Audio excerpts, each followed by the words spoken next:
everybody. I'm just going to respond to a very quick question that I received via text, and it might be interesting for more than just the person that asked, so I'll just respond really quickly.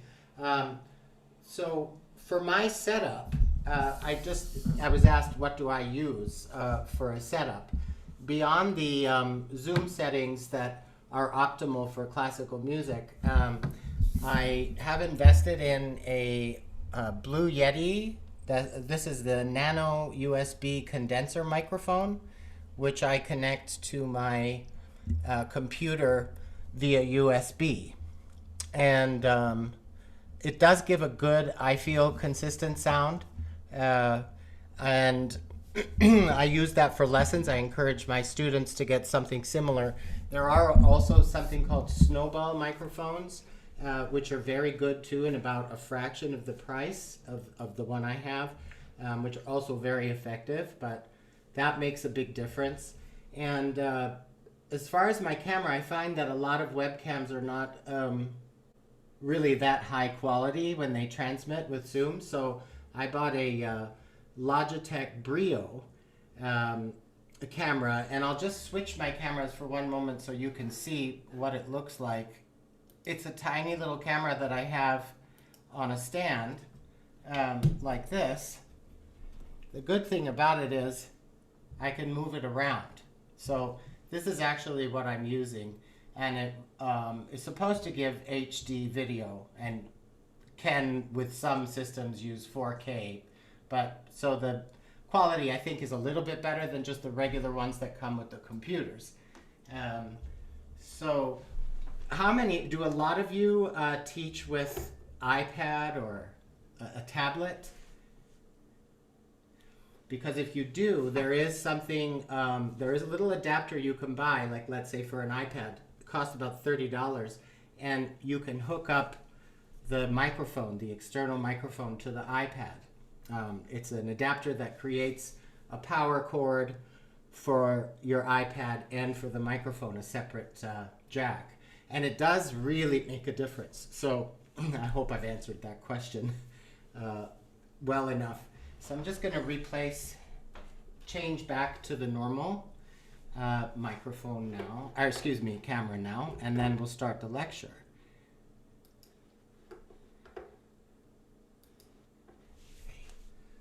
So, one thing that no camera can do is factor in the amount of light that's coming. I put the shades down, but it's one of the rare sunny days in Seattle, so we're going to enjoy it while we can. So this lecture is going to be about what I do with my students in general, to order and to introduce repertoire from some of the great masters. Now, of course, there's not enough time to talk about all repertoire, and there's not enough time to talk about all the great masters. There's a lot of them.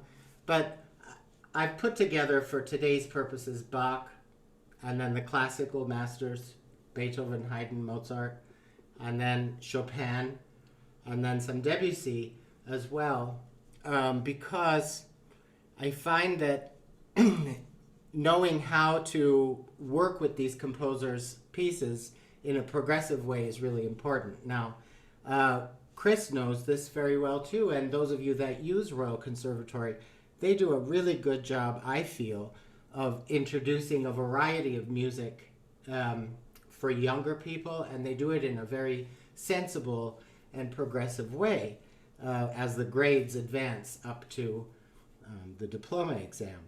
And I've kind of sort of done my own version of that here, and by no means is the list that you have in your handout that I've shared with you comprehensive, or by no means can it be other ways. Of course it can. But I just find that this works for me in the way that I like to present certain aspects or certain attributes of each composer. So I think it's important to not overwhelm the student. As we all know, I think I continue to learn this every day.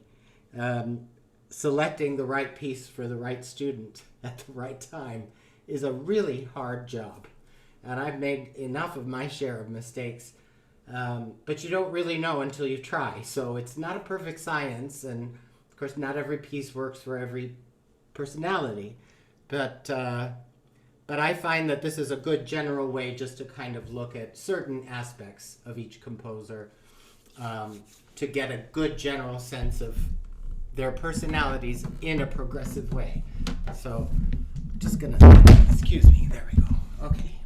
So we're gonna start with Bach, and then I'm going to leave a little bit of time at the end for some question and answer or comments, or try to be better at that for this hour. I apologize for going over last session. So of course, there are lots of other Baroque pieces and dances, as we do find in Royal Conservatory and other anthologies and collections of pieces. But I'm going to focus on Bach, and it's a great way to start with pieces from the Anna Magdalena notebook. It's great two-part writing that's quite simple overall. For this would be a late beginning or early intermediate level, kind of when they can already play pretty easily hands together. They have a good control of balance and a good control of touch between the hands. And I start off with these collections. Now, editions are also a very personal choice for Bach in particular because, of course, we're playing it on an instrument that wasn't even invented. A lot of people will ask me, well, should you use pedal for Bach, or should you use dynamics to an extreme? I don't know the answer to that question. The way I like to answer it for myself is I do it according to how I see or hear the music in front of me. Because no matter what, we are actually playing a transcription. We are not playing the original music in the way it was intended to be heard, because the piano didn't exist. I can only venture to guess what Bach's brilliant mind would have done if he had had a 9-foot Steinway or something similar at his disposal. I can't imagine how that would have affected, but we'll never know, I guess.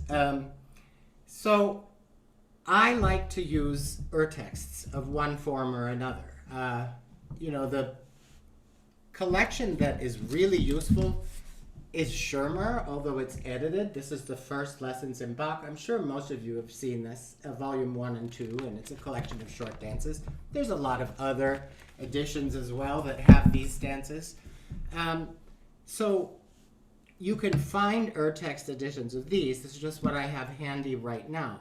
And I have my own collection. I tend to use Henley for Bach a lot. Even though it says urtext, there are occasional editing things within Henley, which is just fine.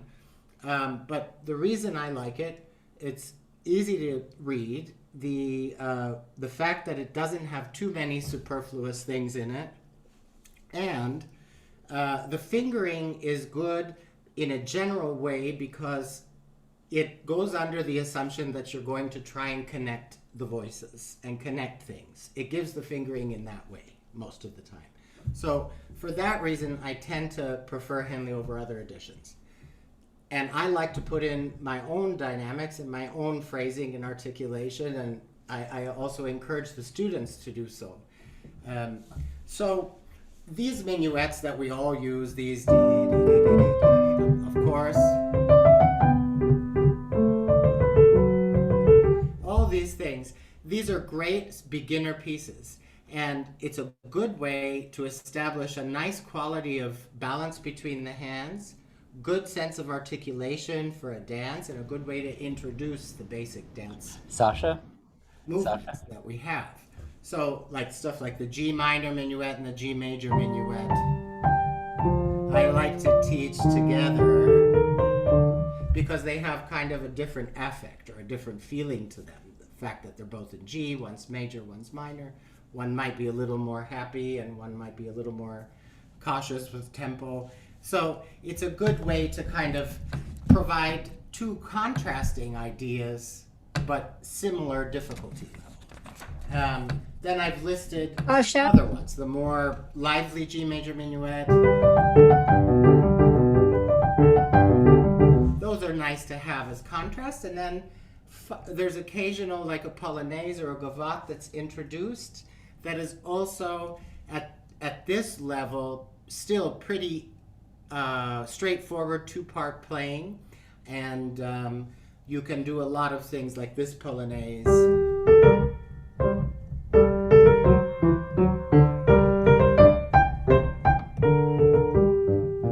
So, and I encourage the students to add their own dynamics and think about how they'd like the articulation of the notes to match the character. But we go by the premise in these early pieces that we're going to articulate according to the style of the dance. That's what we're, so I'm introducing the dance movements first in Bach. And then that would, after several of these short pieces, I like to move on to the French suites. The French suites are not as difficult or complex as the English suites, of course, or the partitas, with some exceptions. But in general, I think that the French suites are more accessible after having done these short dance pieces first. So as far as like a minuet for a good transition, it's the one from the C minor French suite. I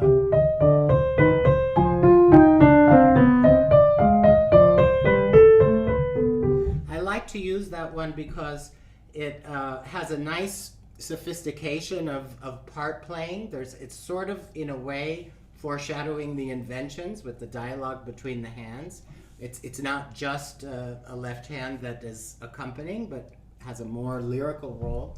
And I find it also interesting to hear there are some ornaments, and it's a good way to start introducing ornaments and the differences between mordents and trills and longer trills, etc., in a simplified way. So that's why I like to use these pieces. Then you have like the jig from the B minor French suite.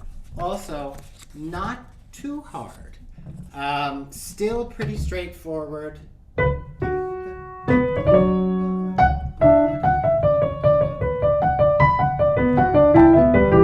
And so on. So it's not too difficult. Still sort of basic two-part, but you can introduce the idea of a jig and the contrast between, let's say, the energy of a jig and the gracefulness of a minuet.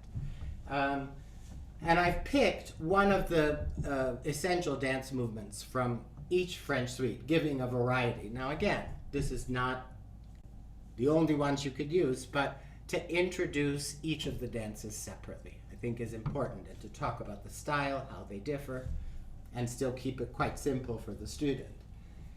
So after we've done that, I tend to go into the inventions next. Now, as you look through your handout, you'll see I've listed several inventions in one line, and then next line, the next ones, and then so on. So sometimes when I list them this way, they're according to difficulty in a way, but also I've listed them as if you could only pick one from one group. You'd choose, and then go to the next group. The reason being, in group one, the D minor invention,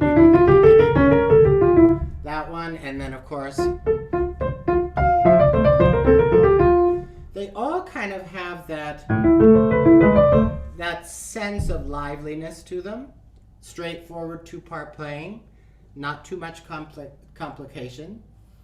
The next set of inventions, they start to introduce ornaments within 16th note passages, a little more complex part playing like the B minor invention, and more sophisticated ornamentation.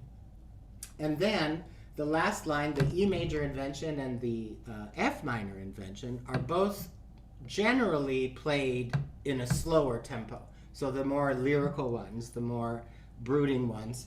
And the E major is very beautiful, slow, but not too much ornamentation. And the F minor is the slow invention with quite a lot of ornamentation.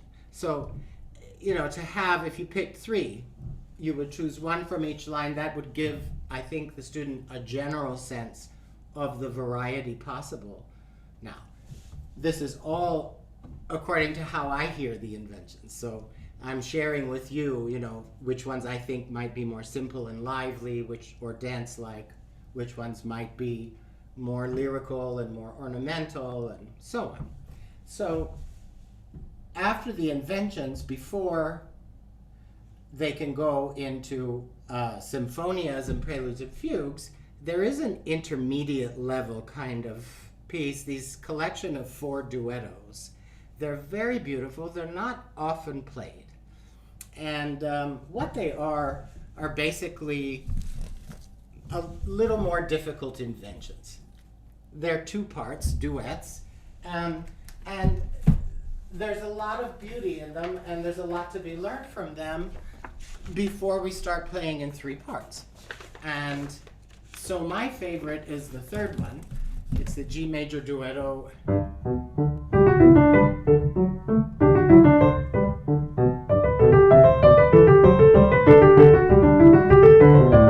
So, and it's just a beautiful little duet.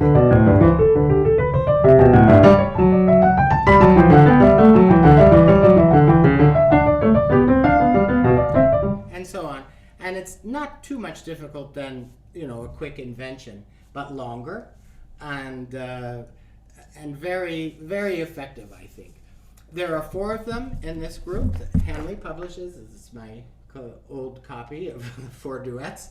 And I've listed them in order, I would say, of how, if you did more than one, you'd start with this G major, the most accessible for a younger student, and then kind of go into the other ones. The A minor one is a little more, and the E minor, a little more chromatic and less appealing, let's put it that way, for young ears. But this is a really great piece, this G major duetto, so highly recommend that. And then you go into the symphonias. So presumably by this point they are really good at playing 2 parts, and you can introduce a 3rd voice without too much trouble. Again, I've grouped them the same way I discussed in the inventions. So they would either be the more joyful, flowing ones, and then the slow, more lyrical ones, and then more ornamented ones, etc. And I think it's really important to do this progressively, so having played 2 or 3 inventions and a duet, they're ready for a sinfonia. It's just like that. And then I've listed the preludes and fugues. Now, to play a fugue, you're basically, in the early ones that I list for both books, the top of, the first lines are 3 voice preludes and fugues. So it's kind of a continuation from the idea of the symphonia. Right? So it's this number 2 in C minor prelude and fugue, the number 6, the number 13. Each one is very different as far as conception of mood and tempo and feeling and key, but all pretty relatively simple at the same skill level. So it's a great way to introduce your first prelude and fugue from volume 1, those 3, and I feel from volume 2, they're a little bit, in general, volume 2 is a little more difficult, I feel. Less accessible. There are some exceptions, of course, but I like to start with the first line of volume 1 there that I have at the top. Choose one of those, and then perhaps go to one from book 2 on the first line, and so on and so forth. Then you have the English suites. The English suites are basically more complex than the French suites, with long virtuoso-like preludes in the beginning. Like each English suite has a prelude, and they're more extended, more complex ornamentally. The dances are more extended. We have the addition of several dances that are not as common. We also have that in the French suites, but for the most part, the French suites stay within the basic dance movements, and the English suites tend to add some interesting things. Now, have I ever taught an English suite before a prelude and fugue that I listed? Yes. You know, every student's different. I make all the rules, then I break all the rules. That's the way life is for me right now. But as a general guide, if I'm going to say, okay, which English suite would I start with? I'd probably start with number 2. If I started with the partita, I'd probably start with partita number 1. Now, would I give a student partita number 1 before English suite number 2? Yes. Would I give them one of those without having played a symphonia or a prelude and fugue? Probably not. So this is just a general guide. The Italian concerto also I give sometimes to a very talented younger student without having them played, you know, one partita and one. But in general, to play the whole Italian concerto is difficult. And then, of course, the toccatas, I feel, are the most complex and most mature of these larger works, and not as easy for a younger student to grasp unless they've had a good sense of progression. So, similarly, as we go through, I like to introduce Haydn and Mozart before Beethoven in general, and I like to go from Bach to Haydn first, and then to Mozart, and then kind of start to fit in little pieces of Beethoven as I go. So the Haydn, there's some of these early sonatas. Again, I use the Henley edition, and they're very good. I find these editions, and some of these pieces I'm sure you use, but the G major sonata, the C major sonata, those are the shorter, easier ones, and a great way to introduce. If you look at the Mozart, outside of the little minuets, like those elementary pieces like that you would teach with the Bach G major minuet or something, the Viennese sonatinas are quite difficult. They're not used as much, I find. I don't hear them as often with young people, because although they are seemingly simple, they're quite sophisticated. There's some hard trills and turns and rhythms, and I find that Haydn is a little more accessible first until they get used to the rhythmic ideas in the sonatas, and then they're able to play some of these Viennese sonatinas. But the Haydn sonatas are great, and to develop that sense of Haydn's humor and the style, which is not that much different from the dance movements of Bach, so to do a progression that way, these are all pieces that, you know, probably use pedal in the same way, probably have the same scope of dynamics in general, not such an extreme of dynamics that you would see with later pieces. So they're a good way to bridge the gap between styles. I feel that in general, Mozart, when we start getting into the Mozart sonatas, there's that sense of lyricism and that sense of opera that isn't always there in Haydn. Haydn is a little bit different in that way, subjectively different. So they're kind of used to the dance feeling and the rhythms of Bach. They do some Haydn. Haydn has some beautiful melodic lines and starts introducing this classical affect, which then Mozart takes into a whole new realm with these beautiful works, sonatinas, and then I've listed the sonatas. You'll notice that, of course, I put the famous one first. Everyone is dying to play that piece, right? Can I please play that? Or can I please play, right? Clair de Lune, First Moon and Moonlight Sonata, and this. Everyone wants to play. But this 545 really is a beautiful, beautiful way to introduce Mozart sonatas. Each movement is not too long. The second movement is not too slow or ornamented. It's quite simple. So it's a good way to get a grasp of Mozart's singing style and operatic style. And then I immediately afterwards have put the D minor Fantasia. Now the reason for that is to show another side of Mozart, right? To show the more dramatic, more improvisatory side. Of course, that last part of the Fantasia was not written by Mozart, but who knows what he would have written if he had finished it. But one of his students finished it. But essentially, it provides this idea of cadenza that appears later in the concertos of Mozart or in some of the other, sonatas of Beethoven. But you have to kind of come from a place to know how much freedom to use and how much pedal to use, how contrasting the dynamics are appropriate in a Fantasia of this style. So a lot of times if they have like those Haydn sonatas in their ear, and they have the Sonata 545 in their ear of Mozart, they'll get a sense of, oh, maybe that's too much pedal. Maybe that's too free. Or maybe I shouldn't make my fortes and my pianos as contrasting. So it's interesting.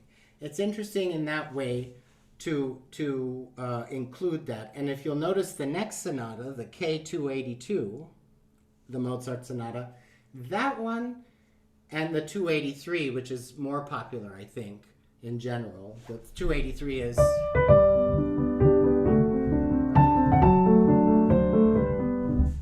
That's a really beautiful one, and it's very appropriate for this level that if the student gets to this point.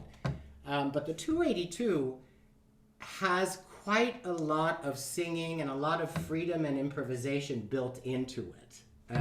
The first movement is not an allegro movement, it's an adagio movement.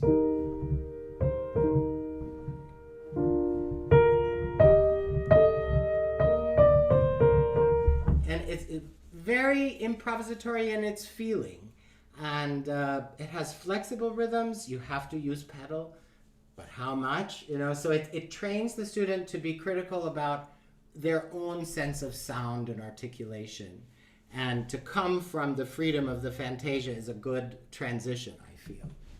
And then I've listed the variations in the sonatas, again, in groups according to maturity and experience and sometimes technical difficulty also, according to what they can handle and what they can understand and what they've learned from the previous works.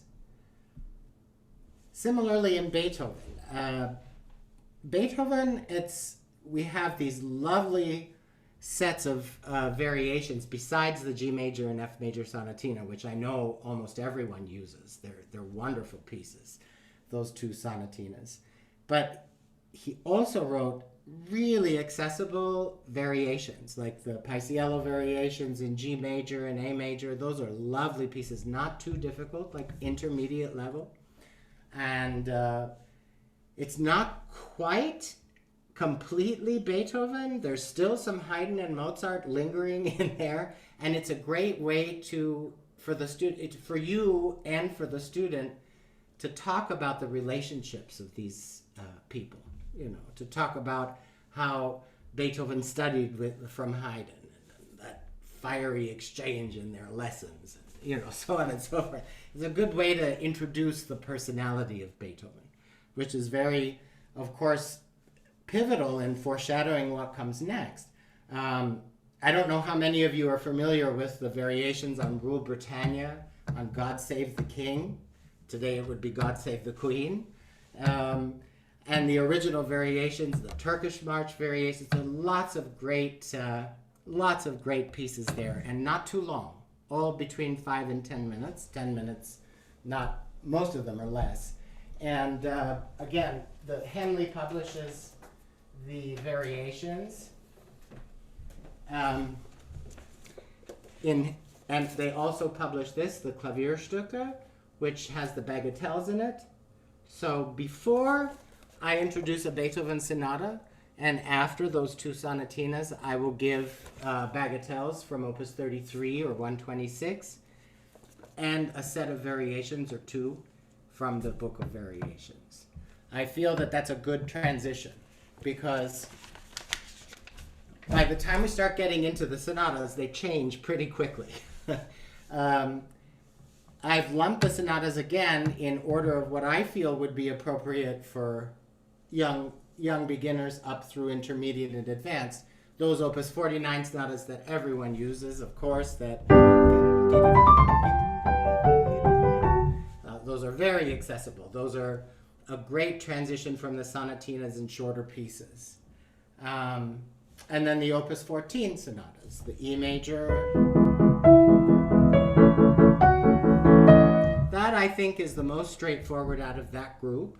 The G major one, Opus 14, number 2, is a little more complex, and the Opus 79 is tricky, but not too hard to learn and still accessible. And then we get into the Opus 2s and Opus 10s. Notice that I don't like to introduce the middle period until much later. And that's on purpose, so that they get a good sense of style, how Mozart and Haydn evolved into early Beethoven, how then Beethoven, from his early period, evolved into the middle and late periods. I think it's good, again, for frame of reference. So those Opus 27 sonatas, the Moonlight Sonata being the C-sharp minor, Opus 27, number 2.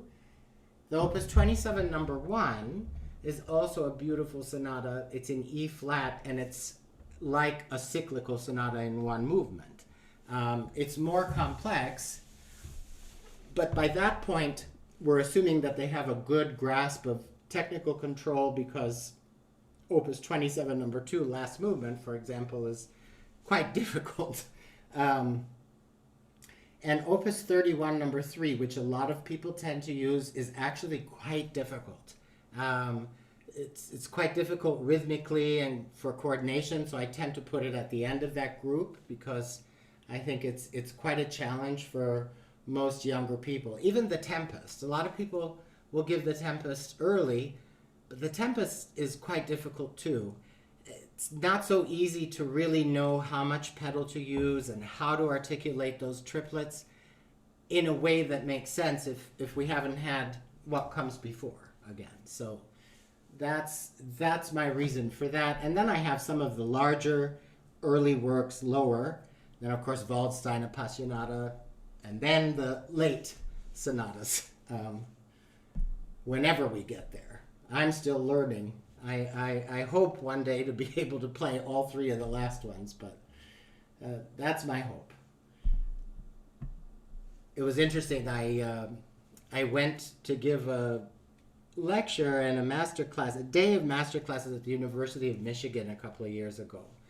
And there was a 15-year-old playing hammer clavier there. And I had never heard that in my life. It's the first time I heard someone 15 years old play the first movement of hammer clavier. And I have to say, it wasn't that bad. I was so impressed.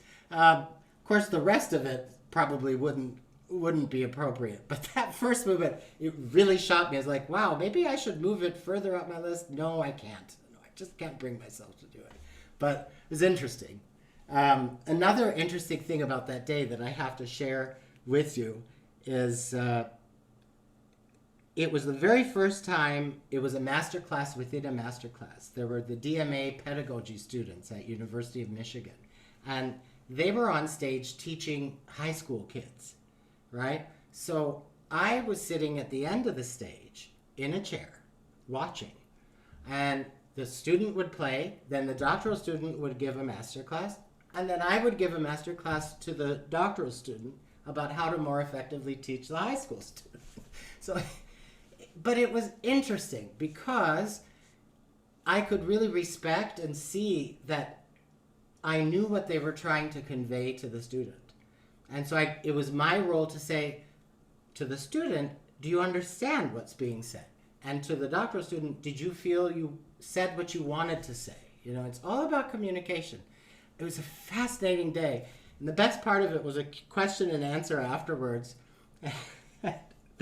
One person raised their hand and said, so you have a doctorate degree from Yale. Are you upset that you don't have a job? And I said, I do have a job. I make my own hours. I'm my only employee. I could charge whatever I like, and I take vacations whenever I like.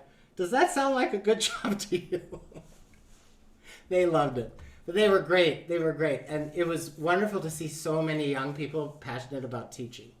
And I hope that I made them feel encouraged at the end of the day to say, hey, you can be at home and you can change people's lives and do great work. You don't have to be somewhere to feel valued. You know, we can make ourselves feel valued every day. And I think that's important as we're going through this thing. We're all together and we're all trying to find a way to best educate our youth and to keep them excited about music. So anyway, I got off a little bit, but I wanted to share that with you. The Chopin, everyone loves playing Chopin. So what I've done, again, as you'll see, the preludes are great, and this first A minor waltz, right, that's a great waltz to start with, to get the romantic lilt of the waltz without too much complexity. It's just the right length. There's just enough stretch in the keyboard to make them feel at ease and not too fast. So it's great. And those preludes, of course, number 4, right? That one's great. The B minor for the melody in the left hand.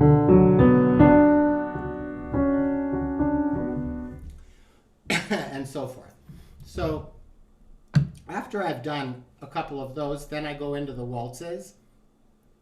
I've listed the waltzes according to how I present them. If the student's going to do more than one, I would go in that progression from the last one I feel being the most difficult. And the posthumous C sharp minor nocturne is a great way to introduce nocturnes. With the etudes, so it depends on the student, but these Trois Nouvelles Etudes at the end after Opus 25 and Opus 25 number 1 and 2, I find are the easiest, they're all hard, but the easiest ones to start with. And I have to say, I mentioned Cortot earlier. I wanted to show you, for those of you that haven't seen it, this is the edition, which in the earlier lecture I had referenced the rational principles of pianoforte technique. But this is the Chopin Etudes edited by Cortot. And I highly recommend them. He's done Opus 25 and Opus 10. The wonderful thing about these is before every etude, there are pages of notes. This is for the first etude, Opus 25. He writes a general description of what the challenges are in the etude. And then he gives very practical technical exercises. 3 pages of exercises, preparatory exercises, before you learn the etude. And I feel that I haven't found anything else that's quite as clear at hitting the nail on the head for what's hard in those etudes. And they're great little exercises. Now, I can't just give this book to students and say, read it, because he knows what he's talking about. I don't know what he's talking about a lot of the time. I have to read it like 4 times. It's complex English, but once I sift through it and get the point, I find it very useful. So this is Salabert edition. I think it's available online, but very, very useful for the Chopin etudes. Now, I don't want to make it seem like I introduce the etudes and then go to mazurkas after that. What I've done with Chopin is listed each character piece according to how they're difficult between them, right? So with mazurkas, you could start with Opus 7. The one that is not listed here, it's the G minor mazurka. I believe it's Opus 62. I can't remember, either 64 or 62. But it's great as a first mazurka. It's very similar to one of the waltzes, not too complex. And then in Opus 7, you really start getting the idea of the character of the mazurka and how it's different from the waltz. So the pieces that are not characters, like variations, there's some polonaises that I listed as kind of precursors to the bigger polonaises. And then I've listed the nocturnes you see as after the C sharp minor nocturne, the one I would give next in that group. Impromptus, which are, everybody plays number 4. Number 1 is a great one. Around the same technical difficulty as number 4, maybe a bit easier, but more fussy because it's highly ornamented. But it's a great learning piece. And then I list a little more of the preludes, like the next batch, harder etudes, and so on. So hopefully by the time they play a scherzo or a ballade, they've done at least 1 or 2 waltzes, a mazurka, a nocturne, so they get a sense for the style. Makes it much easier to introduce the bigger works. And I put Debussy in because I think Debussy is another really important bridge, just like Beethoven was a bridge to the Romantic idea, coming from Bach and Haydn and Mozart. Debussy looks forward and in a way was just as radical or even more so than Beethoven, I think, in my opinion. And so these are wonderful pieces. I know that probably most of you or all of you have taught some or more than some of these pieces to your students.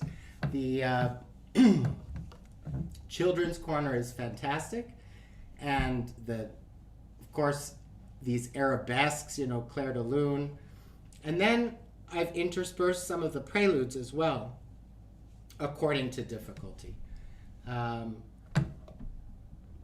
I feel that with contemporary music, it's such a great vehicle beyond Debussy. I'm talking about modern music, 20th century and 21st century music.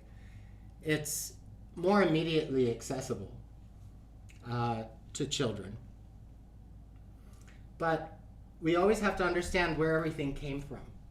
And I feel that by, of course, the classical masters, but then Debussy too, learning how to be imaginative with pedal and with color and sophisticated rhythms and using the entire piano. And a lot of Debussy's music is written in 3 staffs, so it kind of introduces things that are taken for granted in more of the contemporary pieces in a way that still makes sense and has a reference to what came before. So I've also included the concerto repertoire. I love teaching concertos, and I think it's a great way to communicate with your student. Excuse me. I play with them when I can. I accompany them. I'm their orchestra. And I love the sense of communication that we have as a team. And it really helps. I feel that concertos also help get them out of their shell, just like duets and 2-piano music and ensemble playing does. And chamber music, if you have the fortune of finding a chamber group, it's hard to do for everyone. But the concertos are listed here according to what I like to start with. With a young student that is eager, the 2 Haydn concertos are fabulous, every movement. The Bach concertos, they're also great. A lot of kids don't like them as much as if I give a list like, okay, you could pick Haydn or one of the Bach or the Mozart 246. They usually pick Haydn. It's their favorite. They didn't like the Bach. It was too serious. Doesn't sound good enough. Okay, fine.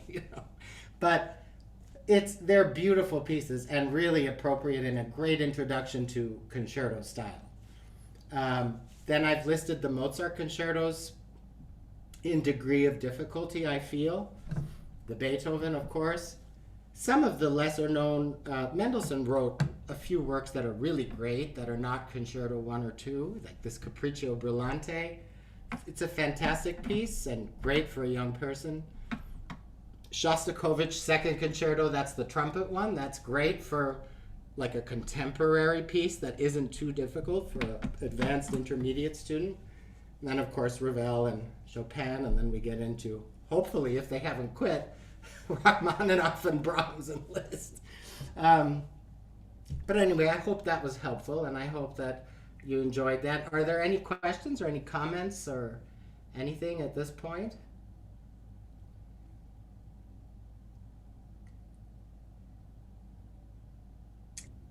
I think Stephen Hessler had a question Looks earlier. oh, I don't know if these are new things from the chat. Let me just take a look. My only question, can you hear me, Sasha? Yes, no. Okay, I think we're good. There haven't been any comments, so um, I guess if anyone has anything they'd like to add, otherwise I think I've said what I need to say. Yeah. Sasha, can you hear me? Oh, Can't hear you. oh, can you hear me? I can hear you, but can you hear us? I can hear you now. Oh, good. You know Okay. what? I just realized I had my computer on mute. Well, we kind of realized that a little, I'm sorry. I'm really sorry.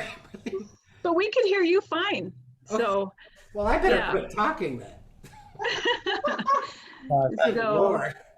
Sasha, this is so my only thing was I have a set of external speakers that apparently pick up everything, including your Yeti microphone kind of rattling on the music desk. So maybe for your next, Oh. maybe I'm the only one that was using it.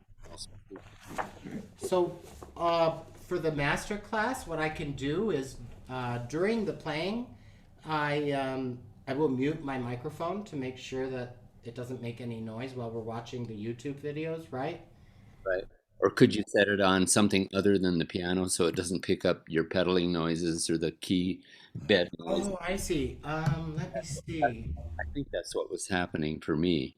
You know what it was probably is I was opening scores and moving music and things like that. No, it was when you played. If you went da da da da da, da then I heard bop bop bop bop bop bop. Oh dear. Okay. And Is I it noisy now?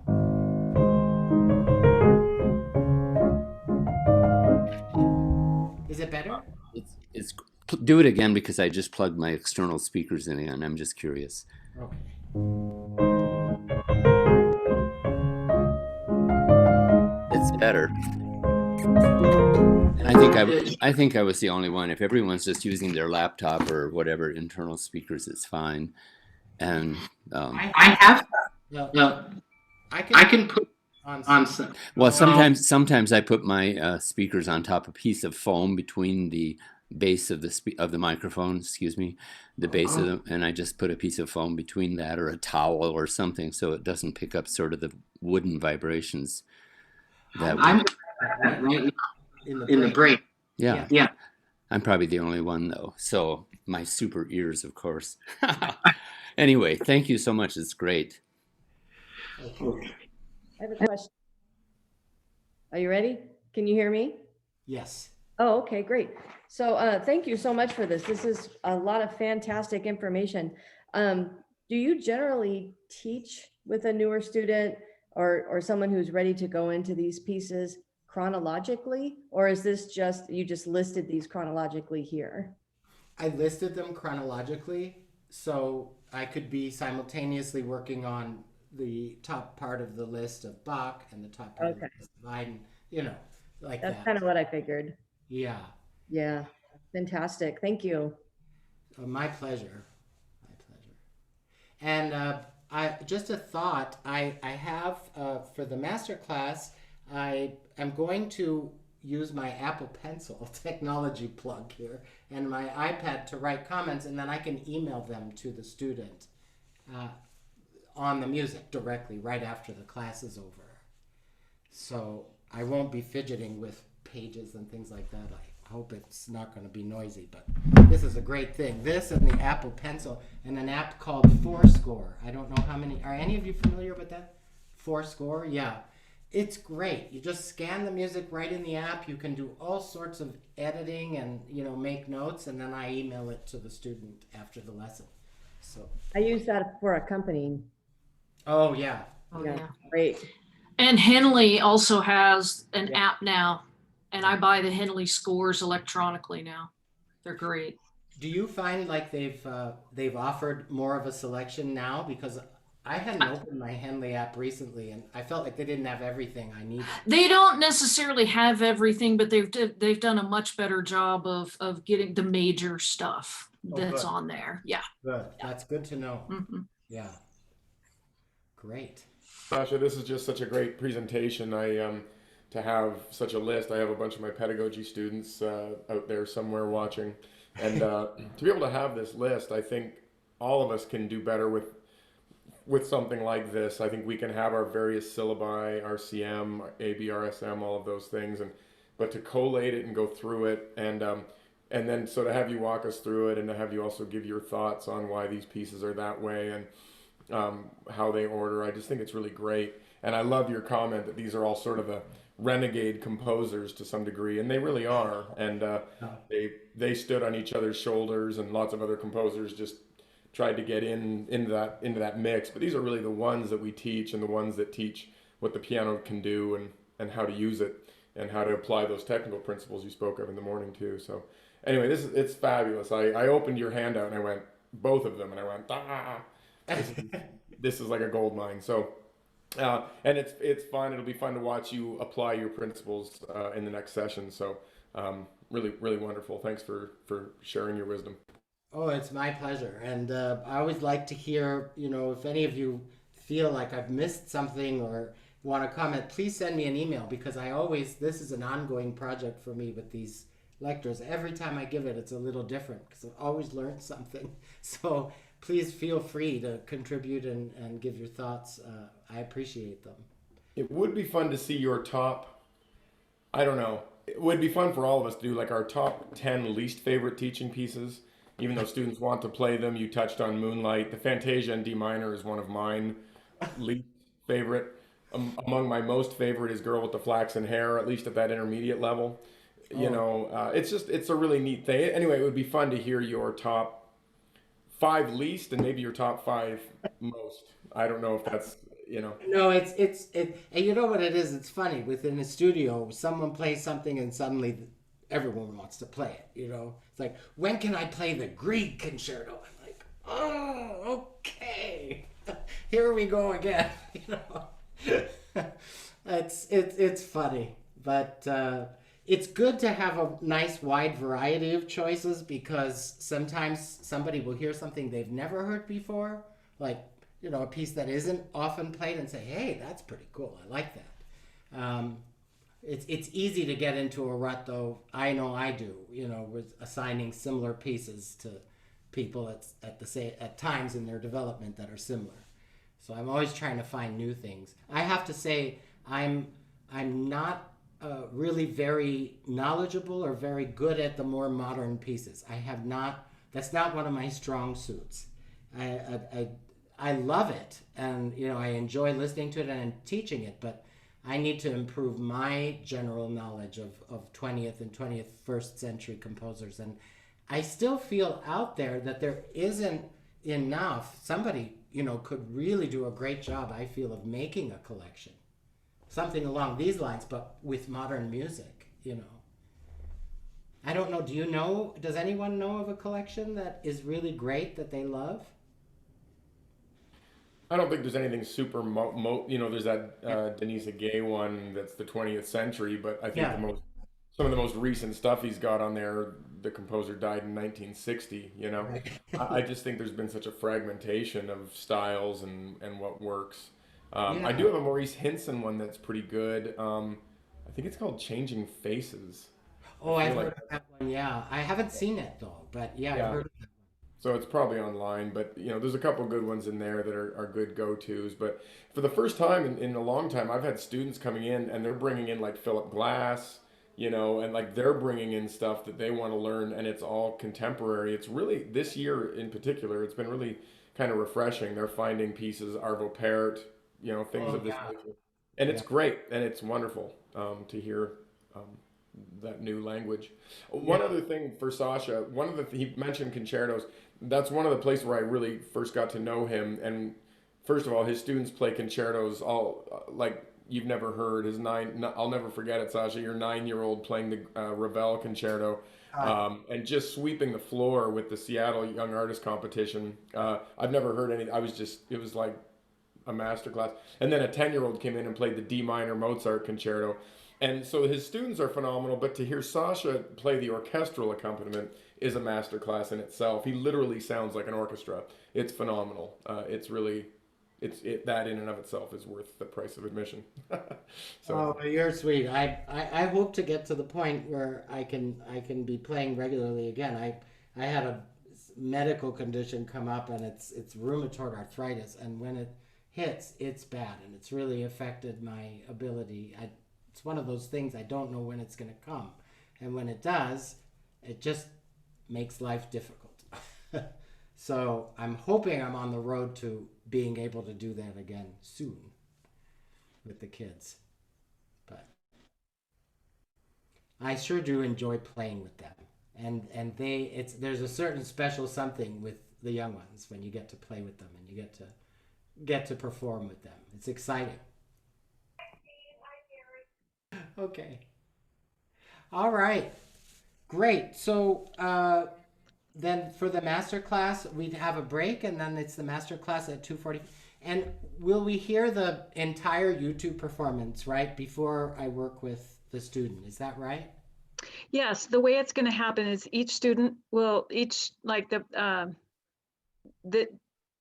Candy, the first one her video will show, and you will work with her, and then we'll go in order from Okay. there. Got it. Okay. Great. Yeah. Okay. Thank you. Sasha, before we leave, this morning I jotted down, back when you couldn't hear us, some Yes. just 5 little words that came to me as you were speaking so beautifully. So you are meticulous, thorough, passionate, clear, and kind. I'm Oh, sure, I'm sure there's many more, but this just bubbled up. And so we just love you. Thanks for being. Yes. I really enjoy being with you. I wish I could be there in person. I hope that we'll get to that place soon, all of us. But it's Well, nice to see you this way at least. yes, and thank you for working with us.